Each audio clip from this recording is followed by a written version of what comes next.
എല്ലാ പ്രിയ സുഹൃത്തുക്കൾക്കും പുതിയൊരു വീഡിയോയിലേക്ക് വീണ്ടും സ്വാഗതം. ഇന്നൊരു ഈവനിങ് സ്നാക്സ് റെസിപ്പിയാണ് നിങ്ങളുമായിട്ട് പങ്കുവയ്ക്കുന്നത്. ബ്രെഡും മുട്ടയൊക്കെ ഉണ്ടെങ്കിൽ നമുക്ക് വളരെ എളുപ്പത്തിൽ തയ്യാറാക്കി എടുക്കാൻ പറ്റിയ, കാണാനും കഴിക്കാനും ഒരുപോലെ ടേസ്റ്റി ആയിട്ടുള്ള ഒരു ഈവനിങ് സ്നാക്സ്. വെജിറ്റബിളും മുട്ടയും ചീസും ഒക്കെ നമ്മൾ ചേർത്തിട്ടാണ് ഇത് തയ്യാറാക്കി എടുത്തേക്കുന്നത്. ഒരു പീസ് കഴിച്ചാൽ തന്നെ നമ്മുടെ വയറ് നിറയും. അത്രയ്ക്ക് നല്ല ഫില്ലിംഗ് ഒക്കെ വെച്ച് തയ്യാറാക്കി എടുത്തിട്ടുള്ള ഈ കിടിലൻ റെസിപ്പി തയ്യാറാക്കുന്ന വിധം നമുക്ക് പെട്ടെന്നൊന്ന് കണ്ടു നോക്കിയാലോ. നമ്മുടെ വീട്ടിൽ അവൈലബിൾ ആയിട്ടുള്ള കുറച്ച് കാര്യങ്ങളൊക്കെ വെച്ചിട്ടാണ് ഇത് തയ്യാറാക്കി എടുത്തേക്കുന്നത്. ഞാനിവിടെ ചിക്കൻ വെച്ചിട്ടാണ് തയ്യാറാക്കി എടുക്കുന്നത്. അതുകൊണ്ട് ഒരു ചെറിയ പീസ് ചിക്കൻ്റെ ബ്രസ്റ്റ് പീസാണ് എടുത്തേക്കുന്നത്. ആവശ്യമായിട്ടുള്ള ഉപ്പിട്ട് കൊടുത്തിട്ടുണ്ട്. 1/2 ടീസ്പൂൺ അളവിൽ മുളക് പൊടിയും 1/2 ടീസ്പൂൺ കുരുമുളക് പൊടിയും 1/4 ടീസ്പൂൺ ഗരം മസാലപ്പൊടിയും 1/4 ടീസ്പൂൺ മഞ്ഞൾപ്പൊടിയും അതോടൊപ്പം തന്നെ ഇഞ്ചിയും വെളുത്തുള്ളിയും ചതച്ചതാണ് ചേർത്ത് കൊടുക്കുന്നത് 1 ടീസ്പൂൺ അളവിൽ. ഈ ചേർത്ത് കൊടുത്ത പൊടികളെല്ലാം ചിക്കനിലോട്ട് ഒന്ന് തിരുമ്മി പിടിപ്പിച്ച ശേഷം ഒരു 10 മിനിറ്റ് നമ്മൾ മാറ്റി വയ്ക്കുന്നുണ്ട്. അതിനുശേഷമാണ് ഇതൊന്ന് വേവിച്ചിട്ട് നമുക്ക് ചെറുതായിട്ടൊന്ന് ഫ്രൈ ചെയ്തെടുക്കേണ്ട ആവശ്യമുണ്ട്. നമ്മളിന്നിവിടെ തയ്യാറാക്കിയെടുക്കുന്നത് ഒരു പിസ്സയാണ്. ബ്രെഡ് മുട്ടയൊക്കെ വെച്ചിട്ടാണ്. അതിന് വേണ്ടിയിട്ട് നമുക്കൊരു സോസും കൂടെ തയ്യാറാക്കി എടുക്കണം. ഞാനിവിടെ ഒരു 2 തക്കാളി വരഞ്ഞിട്ട് കുക്കറിൽ വേവിച്ചെടുത്തതാണിത്. തക്കാളി വരഞ്ഞിട്ട് നമ്മൾ വേവിച്ചെടുക്കുമ്പോൾ നമുക്ക് ഈസി ആയിട്ട് അതിൻ്റെ തൊലി റിമൂവ് ചെയ്ത് മാറ്റാനായിട്ട് സാധിക്കും. ഇനി ഒരു 4 വറ്റൽമുളക് എടുത്തിട്ടുണ്ട്. അതോടൊപ്പം തന്നെ ഒരു 3 അല്ലി വെളുത്തുള്ളിയുമുണ്ട്. ഇവയെല്ലാം നല്ല ഫൈനായിട്ട് നമുക്ക് അരച്ചെടുക്കേണ്ടതുണ്ട്. ഒട്ടും തന്നെ വെള്ളം ചേർക്കാതെ ഫൈനായിട്ട് അരച്ചെടുക്കണം. അരച്ചെടുത്ത് കഴിഞ്ഞാൽ നമ്മുടെ പിസ്സയുടെ സോസ് ഇവിടെ റെഡിയായി കഴിയും. മസാല പുരട്ടി വെച്ചിരുന്ന ചിക്കനിനി ഞാനൊന്ന് വേവിക്കുന്നതിന് വേണ്ടിയിട്ട് പാനിലോട്ട് ഇട്ട് കൊടുത്തിട്ടുണ്ട്. ചിക്കനിൽ നിന്ന് വെള്ളം ഇറങ്ങി വരും. അതിൽ നമുക്ക് വേവിച്ചെടുക്കാനായിട്ട് പറ്റും. അടച്ചു വെച്ചിട്ട് ഞാൻ ഈ ചിക്കൻ ഒന്ന് വേവിച്ചെടുക്കുകയാണ് ആദ്യം. ചിക്കൻ്റെ പീസസൊക്കെ വെന്ത് വന്നിട്ടുണ്ട്. ലേശം ഓയിൽ ഒഴിച്ച് കൊടുത്തിട്ട് നമുക്കിതൊന്ന് ഫ്രൈ ചെയ്തെടുക്കേണ്ടതുണ്ട്. നമ്മൾ സൺഫ്ലവർ ഓയിലോ ഒലിവ് ഓയിലോ ആണ് ചേർത്ത് കൊടുക്കേണ്ടത്. കാരണം പിസ്സയൊക്കെ തയ്യാറാക്കി എടുക്കുമ്പോൾ ഒരിക്കലും വെളിച്ചെണ്ണ ചേർത്ത് കൊടുക്കരുത്. വളരെ എളുപ്പത്തിൽ നമുക്ക് തയ്യാറാക്കി എടുക്കാൻ പറ്റുന്ന ഒരു ചിക്കൻ പിസ്സയാണ്. അധികം മെനക്കേടൊന്നുമില്ല. പിസ്സയുടെ ബേസോ ഒന്നും നമ്മളിവിടെ തയ്യാറാക്കി ബുദ്ധിമുട്ടേണ്ട ആവശ്യമില്ല. അല്ലാതെ തന്നെ ഈസി ആയിട്ട് നിമിഷ നേരങ്ങൾ കൊണ്ട് തയ്യാറാക്കി എടുക്കുകയും ചെയ്യാം. ഇത് ചെറുതായിട്ട് നിറമൊക്കെ മാറി മുരിഞ്ഞു വന്നിട്ടുണ്ട്. ഇതൊരു പാത്രത്തിലോട്ട് എടുത്തു മാറ്റി നമുക്ക് പിസ്സയ്ക്കുള്ള സോസ് ഇനി ഒന്ന് റെഡിയാക്കി എടുക്കണം.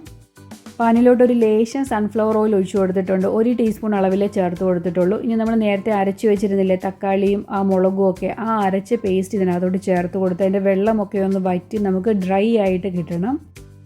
സോസിന് ആവശ്യമായിട്ടുള്ള ഉപ്പും കൂടെ ചേർത്ത് കൊടുത്ത് ഇളക്കി അതിൻ്റെ വെള്ളമൊക്കെ ഒന്ന് വറ്റിച്ചെടുക്കണം. നമുക്ക് പിസ്സയുടെ സോസ് പുറത്തുനിന്ന് വാങ്ങിക്കാനായിട്ട് കിട്ടും. എന്നാൽ ഈ ഒരു രീതിയിൽ നമുക്ക് തയ്യാറാക്കി എടുത്താലും നല്ല ടേസ്റ്റ് തന്നെയാണ്.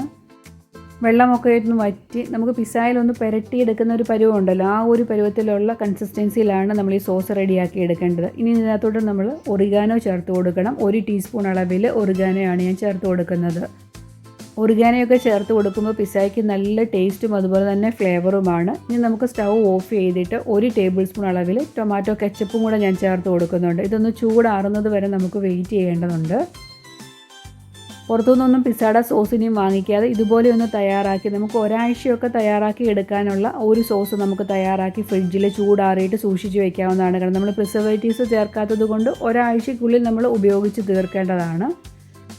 ഇനി ബ്രെഡും മുട്ടയും വെച്ചിട്ടാണ് നമ്മൾ ഈ പിസ്സയുടെ ബേസ് തയ്യാറാക്കി എടുക്കുന്നത്. ഏകദേശം ഒരു 5 പീസോളം ബ്രെഡ് നമുക്ക് ആവശ്യമുണ്ട്. അതുപോലെ തന്നെ 3 മുട്ടയുമുണ്ട്. മൈദയൊന്നും കുഴച്ച് ബുദ്ധിമുട്ടേണ്ട ആവശ്യമൊന്നുമില്ല. ഈ ബ്രെഡും മുട്ടയും വെച്ചിട്ട് നമുക്ക് ഈസി ആയിട്ട് പിസ്സയുടെ ബേസ് തയ്യാറാക്കി എടുക്കാം. മുട്ട നമുക്കൊരു ബൗളിലോട്ട് പൊട്ടിച്ചൊഴിക്കാം. നമ്മൾ എടുക്കുമ്പോൾ മുട്ടയൊക്കെ റൂം ടെമ്പറേച്ചറിലുള്ള മുട്ട തന്നെ എടുക്കണം. പൊട്ടിച്ചെടുത്ത മുട്ടയുടെ കൂട്ടിലോട്ട് ഒരു 1/2 കപ്പ് അളവിൽ പാല് ചേർത്ത് കൊടുത്തിട്ടുണ്ട്. ഇനി ലേശം ഉപ്പ് ചേർത്ത് കൊടുക്കുന്നുണ്ട്. അതോടൊപ്പം തന്നെ ഒരു 1/2 ടീസ്പൂൺ അളവിൽ ഒറിഗാനോയും കൂടി ചേർത്ത് കൊടുത്ത് നല്ല രീതിയിൽ നമുക്കിതൊന്ന് അടിച്ചെടുക്കേണ്ടതുണ്ട്. പാലും മുട്ടയും കൂടെ നമുക്ക് അടിച്ച് നല്ല രീതിയിൽ ഇത് യോജിപ്പിച്ചെടുക്കണം. നമുക്ക് ഈസി ആയിട്ട് ഈ ബേസ് തയ്യാറാക്കി എടുക്കാവുന്നതേ ഉള്ളൂ. പലപ്പോഴും നമ്മൾ പിസ്സ തയ്യാറാക്കാനായിട്ട് മടി പിടിക്കുന്നത് അതിൻ്റെ ബേസൊക്കെ തയ്യാറാക്കി എടുക്കാൻ അധികം സമയം എടുക്കുന്നതുകൊണ്ടാണല്ലോ. എന്നാൽ നമ്മൾ ഈ ഒരു രീതിയിൽ ബേസൊക്കെ ഒന്ന് തയ്യാറാക്കി എടുക്കുകയാണെങ്കിൽ നമുക്ക് നിമിഷങ്ങൾക്കുള്ളിൽ പിസ്സ തയ്യാറാക്കി എടുക്കാം. നമുക്കൊരു പിസ്സ കഴിക്കണമെന്ന് തോന്നിയാൽ പെട്ടെന്ന് തയ്യാറാക്കി കഴിക്കാൻ പറ്റുന്ന ഒരു പിസ്സയുടെ റെസിപ്പിയാണ് നിങ്ങളുമായിട്ട് പങ്കുവയ്ക്കുന്നത്. മുട്ടയും പാലും കൂടെ നല്ല രീതിയിൽ മിക്സ് ചെയ്തൊരു സൈഡിലോട്ട് മാറ്റി വയ്ക്കാം. ഇനി നമുക്ക് ബ്രെഡിൻ്റെ സൈഡൊക്കെ ഒന്ന് കട്ട് ചെയ്ത് കളയണം. അരികെ കട്ട് ചെയ്തില്ലെങ്കിലും കുഴപ്പമൊന്നുമില്ല. ഞാൻ ആ സൈഡെല്ലാം ഒന്ന് കട്ട് ചെയ്തെടുക്കുകയാണ്.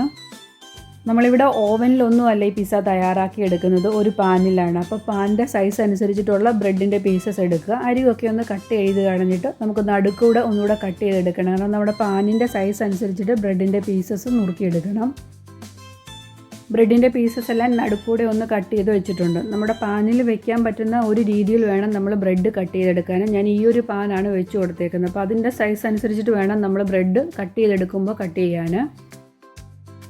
അടി കട്ടിയുള്ള ഒരു നോൺ സ്റ്റിക്കിൻ്റെ പാൻ എടുക്കുന്നത് തന്നെയാണ് നല്ലത്. ലേശം സൺഫ്ലവർ ഓയിൽ ഒഴിച്ചു കൊടുത്തിട്ടുണ്ട്, അല്ലെങ്കിൽ ഒലിവ് ഓയിൽ ഒഴിച്ചു കൊടുത്താലും മതി. ആ ഓയിൽ ആ പാൻ്റെ എല്ലാ ഭാഗത്തും എത്തത്തക്ക രീതിയിലൊന്ന് സ്പ്രെഡ് ചെയ്ത് കൊടുക്കുക. നമ്മൾ മുട്ടയും പാലും കൂടെ മിക്സ് ചെയ്ത് ആ കൂട്ടിലോട്ട് നമ്മൾ കട്ട് ചെയ്ത് വെച്ചിരിക്കുന്ന ബ്രെഡ് ഒന്ന് ഡിപ്പ് ചെയ്തിട്ട് ഇതിലോട്ട് അടുക്കി വയ്ക്കുക. നമ്മുടെ പാൻ്റെ സൈസ് അനുസരിച്ചിട്ട് വേണം നമ്മൾ ഇതുപോലെ കട്ട് ചെയ്ത് അടുക്കി ഒരു ബേസ് തയ്യാറാക്കുന്ന രീതിയിൽ നമ്മൾ അറേഞ്ച് ചെയ്ത് വെക്കണം പാനിലോട്ട്. ഈ ഒരു രീതി നിങ്ങൾ പിസ്സ തയ്യാറാക്കി കഴിക്കുകയാണെങ്കിൽ നിങ്ങൾ ഇടയ്ക്കിടയ്ക്ക് ഉണ്ടാക്കി കഴിക്കാൻ ആഗ്രഹിക്കുന്ന ഒരു ഈസി ആയിട്ടുള്ളൊരു പിസ്സ റെസിപ്പിയാണ് നിങ്ങളുമായിട്ട് പങ്കുവയ്ക്കുന്നത്. അധികം സമയം ഒന്നും നമുക്കിതിനു വേണ്ടി എടുക്കുകയില്ല. പാൻ്റെ സൈസ് അനുസരിച്ചിട്ട് ഞാൻ ബ്രെഡിൻ്റെ പീസസ് എല്ലാം കട്ട് ചെയ്ത് മുട്ടയിൽ ഡിപ്പ് ചെയ്ത് ഇതുപോലെ അടുക്കി വെച്ചിട്ടുണ്ട്. ഇനി ബാക്കി വരുന്ന ആ മുട്ടയുടെ കൂട്ടും കൂടെ നമ്മൾ ഇതിൻ്റെ മുകളിലോട്ട് അങ്ങ് ഒഴിച്ചു കൊടുക്കുകയാണ് ചെയ്യുന്നത്. നമ്മൾ ബ്രെഡെല്ലാം കട്ട് ചെയ്ത് വെച്ച് ഇതുപോലെ അടുക്കി എടുക്കുമ്പോൾ ഫ്ലെയിം എപ്പോഴും കുറച്ച് വെച്ചിട്ട് മാത്രമേ ചെയ്യാവൂ. അല്ലെന്നുണ്ടെങ്കിൽ നമ്മൾ മൊത്തം അടുക്കി വരുമ്പോഴത്തേക്കിന് താഴ്വശം കരിഞ്ഞു പോകും. അതൊന്ന് പ്രത്യേകം ശ്രദ്ധിക്കേണ്ടതാണ്. അങ്ങനെ മുട്ടയുടെ കൂട്ട് മുഴുവനും ഞാൻ ഇതിലോട്ട് ഒഴിച്ചു കൊടുത്തിട്ടുണ്ട്. ഇനി സൈഡെല്ലാം ഒന്ന് ഒതുക്കി ഒരു റൗണ്ട് ഷേപ്പിലോട്ടൊന്നാക്കി എടുക്കണം. പിസ്സയുടെ ബേസ് റൗണ്ട് ഷേപ്പിലാണല്ലോ ഇരിക്കുന്നത്. ആ ഒരു ഷേപ്പ് കിട്ടത്തക്ക രീതിയിൽ ഒന്ന് സൈഡ് ഒതുക്കി കൊടുക്കണം. ഇനി മീഡിയത്തിനും ലോയ്ക്കും ഇടയിലുള്ള ഫ്ലെയിമിലാക്കിയിട്ട് നമുക്കിതൊന്ന് കുക്ക് ചെയ്തെടുക്കണം. നമ്മൾ പാൻ ചെറുതായിട്ടൊന്ന് കുലുക്കി കൊടുക്കുമ്പോൾ പാനിൽ നിന്ന് ആ ബേസ് ഒന്ന് മൂവ് ചെയ്യുന്നൊരു പരുവമാണ് ഇതിൻ്റെ താഴ്വശം വെന്തോന്ന് നമുക്കറിയാൻ പറ്റുന്നത്. ഇതൊരു പാത്രത്തിലോട്ടാണ് ഞാൻ മാറ്റി കൊടുക്കുന്നത്, നമുക്കൊന്ന് തിരിച്ചിടുന്നതിന് വേണ്ടിയിട്ട്.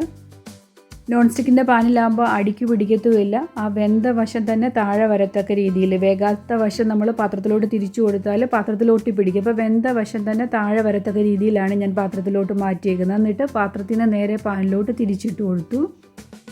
വീണ്ടും ഫ്ലെയിം ലോ ഫ്ലെയിമിലോട്ടാക്കിയിട്ടാണ് നമ്മൾ തയ്യാറാക്കി വെച്ചിരിക്കുന്ന പിസ്സയുടെ സോസാണ് ആദ്യം ഇതിൻ്റെ മുകളിലോട്ട് നമ്മൾ സ്പ്രെഡ് ചെയ്ത് കൊടുക്കുന്നത്. എത്രത്തോളം നമുക്ക് ആവശ്യമുണ്ടോ അതിനനുസരിച്ചിട്ടുള്ളത് ഇതിൻ്റെ മുകളിലോട്ട് നല്ല തിക്കായിട്ട് തന്നെ സ്പ്രെഡ് ചെയ്ത് കൊടുക്കുക. സോസ് സ്പ്രെഡ് ചെയ്ത് കഴിഞ്ഞിട്ട് മൊസറല്ലയുടെ ചീസാണ് ഞാൻ ഇതിൻ്റെ മുകളിലോട്ട് ഇട്ട് കൊടുക്കുന്നത്. ഒരു ലെയർ നമ്മൾ ചീസും കൂടി ഇട്ട് കൊടുക്കും. അതിനുശേഷം നമുക്ക് ഇഷ്ടമുള്ള വെജിറ്റബിൾസ് ഒക്കെ വെച്ച് കൊടുക്കാവുന്നതാണ്. ഇവിടെ ഞാൻ ചേർത്ത് കൊടുക്കുന്നത് യെല്ലോ കളറിലെയും ഗ്രീൻ കളറിലെയും ക്യാപ്സിക്കവും, അതുപോലെ തന്നെ ടൊമാറ്റോയുടെ അകത്തെ ആ സീഡ് മാറ്റിയിട്ടുള്ള ടൊമാറ്റോയും കുറച്ച് ഫ്രഷ് കോണുമാണ് വെച്ച് കൊടുക്കുന്നത്. നമുക്ക് ഏതൊക്കെ വെജിറ്റബിൾ നമ്മുടെ കയ്യിൽ അവൈലബിൾ ഉണ്ടോ അതൊക്കെ വെച്ച് കൊടുക്കാവുന്നതാണ്. നല്ല ടേസ്റ്റി ആയിട്ടുള്ളൊരു പിസ്സയാണ്. പിസ്സയുടെ ബേസൊക്കെ തയ്യാറാക്കാനായിട്ട് കുറേ സമയം എടുക്കും. നമ്മളിത് കുഴച്ച് വെച്ച് അങ്ങനെയൊക്കെയാണല്ലോ നമ്മളിത് തയ്യാറാക്കി എടുക്കുന്നത്. ഈ ഒരു രീതി നിങ്ങൾ തയ്യാറാക്കി എടുക്കുകയാണെങ്കിൽ ഒരു 10 മിനിറ്റ് കൊണ്ട് നമുക്ക് ടേസ്റ്റി ആയിട്ടുള്ള പിസ്സ തയ്യാറാക്കി എടുക്കാവുന്നതേ ഉള്ളൂ. ഫ്രൈ ചെയ്ത് വെച്ചിരിക്കുന്ന ചിക്കൻ്റെ പീസസും ഇതിൻ്റെ ഇടയ്ക്കോട്ട് വെച്ച് കൊടുക്കുകയാണ്. നമുക്ക് സവോള കട്ട് ചെയ്ത് അത് വേണമെങ്കിലും വെച്ച് കൊടുക്കാം. ഉള്ളിയുടെ ഫ്ലേവർ ഇവിടെ അധികം ഇഷ്ടമില്ലാത്തത് കൊണ്ട് ഞാൻ അത് ഒഴിവാക്കിയേക്കുവാണ്. ഇതിൻ്റെ മുകളിലോട്ട് ഒരു ലെയർ ചീസും കൂടെ നമ്മൾ സ്പ്രെഡ് ചെയ്ത് കൊടുക്കുന്നുണ്ട്. ലാസ്റ്റിൽ ലേശം ചില്ലി ഫ്ലേക്സ് കൊടുക്കുന്നുണ്ട്. ഏകദേശം 1 ടീസ്പൂൺ അളവിൽ ചില്ലി ഫ്ലേക്സും അതുപോലെ തന്നെ ഒരു 1/2 ടീസ്പൂൺ അളവിൽ ഒറിഗാനോയും കൂടെ നമുക്ക് സ്പ്രെഡ് ചെയ്ത് കൊടുക്കണം. ഇനി അടച്ചു വെച്ചിട്ട് ഒരു ലോ ഫ്ലെയിമിലാണ് കുക്ക് ചെയ്തെടുക്കേണ്ടത്. ആ ചീസൊക്കെ ഒന്ന് മെൽറ്റായി വരുന്നത് വരെയാണ് നമ്മൾ കുക്ക് ചെയ്തെടുക്കേണ്ട ആ ഒരു ടൈം എന്ന് പറയുന്നത്. ചീസൊക്കെ എല്ലാം ഒന്ന് മെൽറ്റായിട്ട് വരുമ്പോൾ നമുക്കറിയാമല്ലോ, ആ ഒരു ടൈം വരെ നമുക്കിതൊന്ന് കുക്ക് ചെയ്തെടുക്കാം. ചീസൊക്കെ മെൽറ്റായി പിസ്സ ഇവിടെ റെഡി ആയിട്ടുണ്ട്. കാണാനും കഴിക്കാനും ഒരുപോലെ ടേസ്റ്റിയാണ്. അധികം സമയമൊന്നും എടുക്കത്തില്ല. ഒരു പിസ്സ കഴിക്കണമെന്ന് തോന്നിയാൽ നമുക്ക് ഞൊടിയിടയിൽ ഇത് തയ്യാറാക്കി എടുക്കാവുന്നതേ ഉള്ളൂ. ഓവനോ ഒന്നും ആവശ്യമില്ല. ഇതുപോലെ ഒരു പാൻ ഉണ്ടെങ്കിൽ നമുക്ക് ഈസി ആയിട്ട് തയ്യാറാക്കി എടുക്കാൻ പറ്റുന്ന ഈ പിസ്സയുടെ റെസിപ്പി നിങ്ങൾക്ക് ഇഷ്ടപ്പെട്ടിട്ടുണ്ടെങ്കിൽ നിങ്ങളുടെ ഫ്രണ്ട്സിനും റിലേറ്റീവ്സിനും ഒന്ന് ഷെയർ ചെയ്യാനും മറന്നു പോകല്ല. കട്ട് ചെയ്യുമ്പോൾ തന്നെ നിങ്ങൾക്ക് മനസ്സിലാവുന്നുണ്ടോ, നല്ല സോഫ്റ്റ് ആയിട്ടുള്ള ബേസാണ്. നമ്മൾ കത്തി വയ്ക്കുമ്പോൾ തന്നെ നമുക്ക് കട്ട് ചെയ്തെടുക്കാനായിട്ട് പറ്റും. നല്ല ടേസ്റ്റി ആയിട്ടുള്ള ഈ പിസ്സയുടെ റെസിപ്പി നിങ്ങൾക്ക് ഇഷ്ടപ്പെട്ടിട്ടുണ്ടെങ്കിൽ ഇതുപോലെ ഒന്ന് ട്രൈ ചെയ്ത് നോക്കുക. ഇന്നത്തെ വീഡിയോ ഞാൻ ഇവിടം കൊണ്ട് അവസാനിപ്പിക്കുകയാണ്. വീണ്ടും അടുത്ത ദിവസം നമുക്ക് മറ്റൊരു റെസിപ്പിയിൽ കണ്ടുമുട്ടാം. Thanks for watching.